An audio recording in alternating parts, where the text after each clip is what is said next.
Good morning. Welcome back to the channel. Today I am going to do a retirement update on the first 4 months of my retirement. Tomorrow is March the 3rd, and that's going to be 4 months since I stopped working back in November, on November 3rd. So we're going to talk about what it's been like for those 4 months and talk about some hobbies that I've had in the past and the hobbies that I have now. A few people have asked me about that. Honestly, I have actually been pretty depressed since I did retire. It started out really good, and I soon discovered that it was going to take quite a long time, or it could take quite a long time for me to get my SSI. And certainly it did take a very long time. It took almost 3 months. And in all that time of trying to contact them, trying to get any answers as to why they are not even approving my retirement, it's got to be approved before you can get it. That sounds awfully funny to me, but that's what happens. They have to approve it. Well, they weren't doing anything. Almost 3 months went by. I had finally, after a month or so, had decided to contact legal aid. And unfortunately, this is right at the holidays, Thanksgiving and Christmas, so it took a long time just to get legal aid approved. And then once I did, they contacted SSI, and the next day I got a phone call to do my interview to get my SSI. I have opinions about why it took so long and everything, but I'm going to keep those to myself. But the fact is, I got my SSI, it's coming in, I got paid all the way back to November, so everything is good there. I'm just so glad to have it. It's not a huge amount. I would certainly like it to be a huge amount, but it is just what I am getting at 62 and a half years old. Certainly enough to get by on. I would not have retired this early if I had been in debt. It would have been just impossible to have any kind of debt, whether it's car payments or credit cards, whatever. I have absolutely none of that.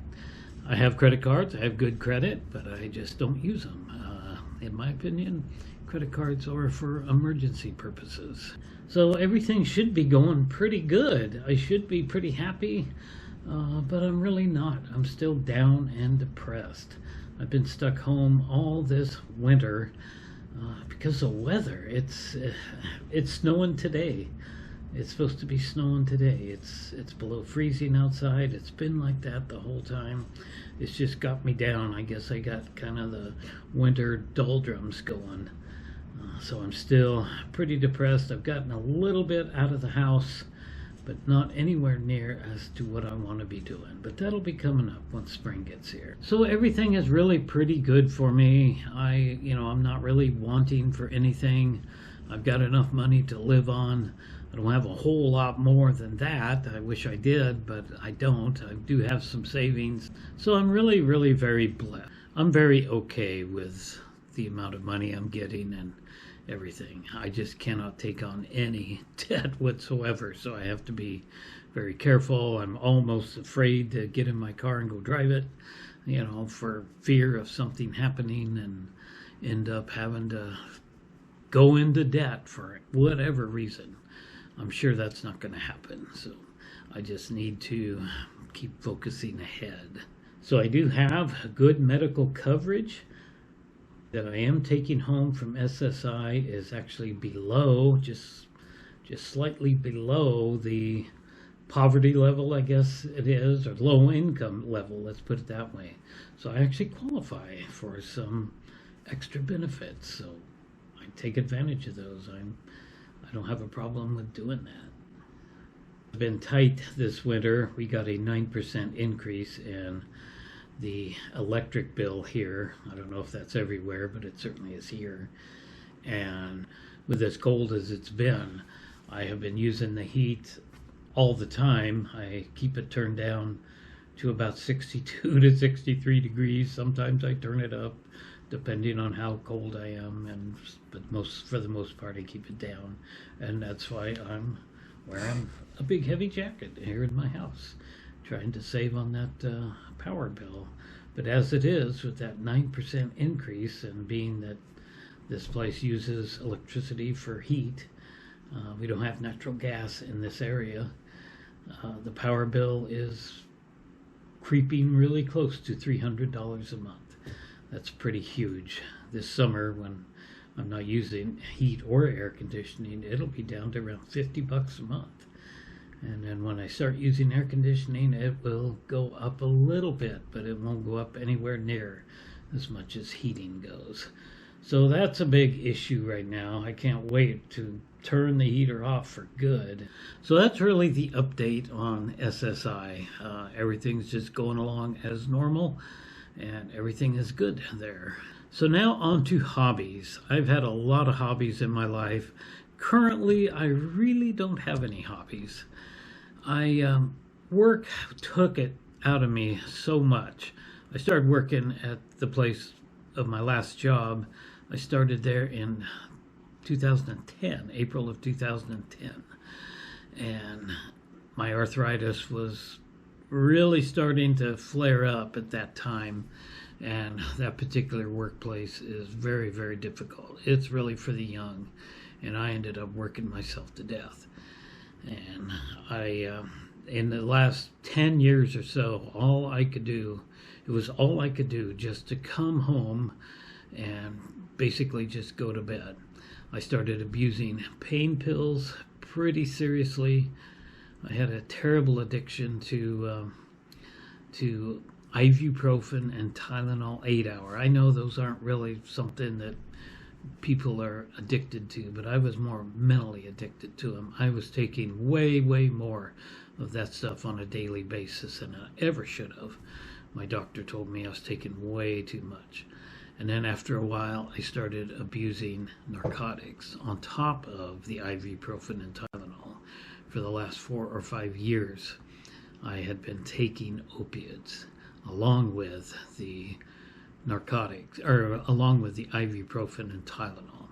Not at work. I couldn't take it at work because it's like being drunk. When I take the opiates for pain control, I get really buzzed from them. I get really high. If I'd been taking those at work, I would have not really cared about what I was doing, and be like, oh well, all the bread burned up in the oven. How funny is that? That's how I would have been. It would have been the same if I was drinking on the job, and I certainly could never do that. So yeah, I was abusing pain medicine. I don't believe I've talked about this at all on the channel, but that's what I was doing, and that was one of the big motivating factors for me to retire early at 62 and a half. I knew I just could not keep abusing all that pain medicine, forever. So once I quit working, I was able to basically completely quit taking Tylenol 8-hour and ibuprofen. I've had it maybe 5 times in the last 4 months here at home. When I hurt my back a month ago or so, I actually took quite a lot of it there for a few days, as well as the oxycodone, which I have a prescription for that. But when I was working, I was taking the opiate every single day. As soon as I would get home, I would be on opiate, and it's the only way I could go to sleep and then face the next day. So I'm really, really, really happy to report that my drug use is down to practically nothing now, and I'm really happy about that, because you just can't keep abusing, especially narcotics like that. And the amount of ibuprofen and Tylenol I was taking was certainly taking a toll because of all that pain pill abuse over the years. I just didn't do anything once I got home from work. No hobbies at all. I've just completely lost interest in anything, any kind of hobbies that I ever had. Going back to one of my first hobbies once I got out of high school, I want to do an entire video on this subject pretty soon, and that's reading. This is Louis L'Amour. This is Last of the Breed. This is the last book that I started. I actually started reading this probably a year ago. It's a big, thick book, and I've gotten that far into it. It's a great book. I highly recommend Louis L'Amour, Last of the Breed. But I've got a huge Louis L'Amour collection, and that started when I got out of high school and I went to work in my first job. It was actually the second part of the first job I had was in security. I worked 13-hour shifts, and I had a lot of time to do absolutely nothing because they don't want you to work, in a security job like that. And I'll cover all of this in the video about my Louis L'Amour books. But I don't read it all. It's, like I said, I'm that far through it, and I don't even remember. I'd have to go back and start reading a few pages before that to kind of get back into the story. I did read for a lot of years after that job, but it's something I've kind of gotten away from because my eyesight is obviously not that good anymore. I wear glasses and I have trouble concentrating. I'll read a page maybe 3 times before I finally realize what's going on. So reading is something that's really difficult for me, and we'll cover all that in the Louis L'Amour video coming up pretty soon. And I also built cars back in my early days, in my early 20s. I built a 72 Chevelle from the ground up. I'll share some pictures of that here. It was a beautiful car. I loved it.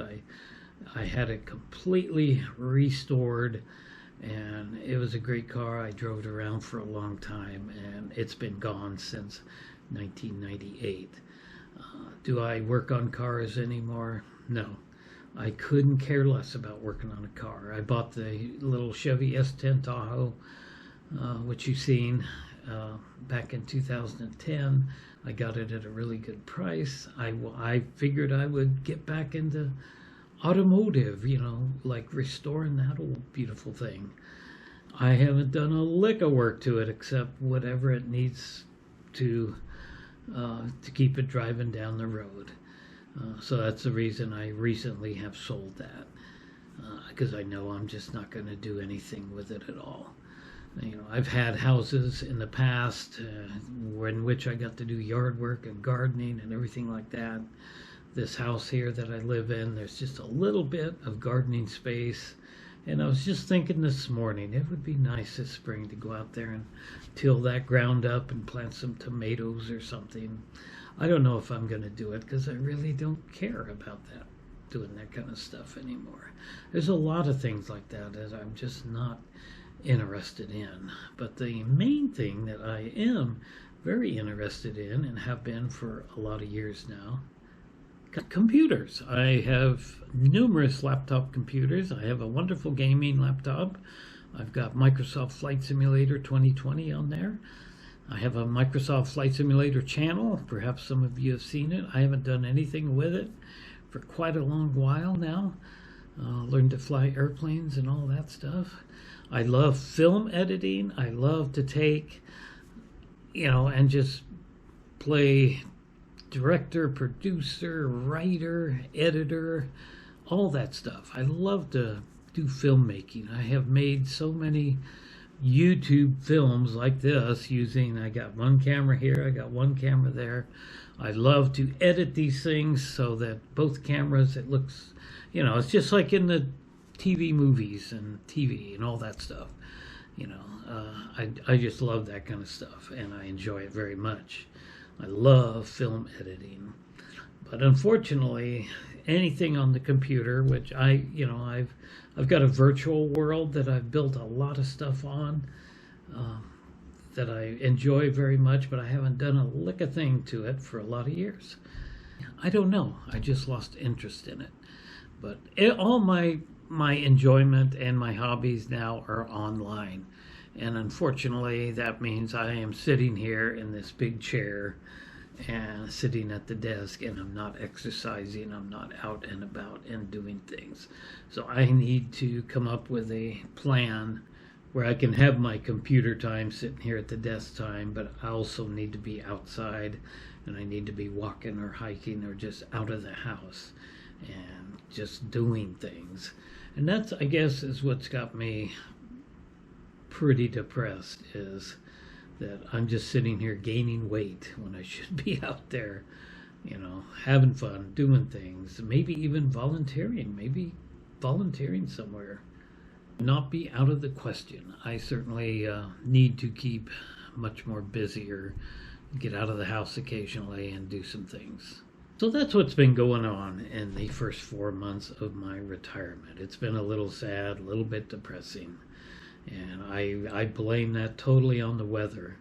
But at the same time, I'm lazy. I want to be kind of lazy. I want to just do the things that I enjoy doing and that I want to be doing.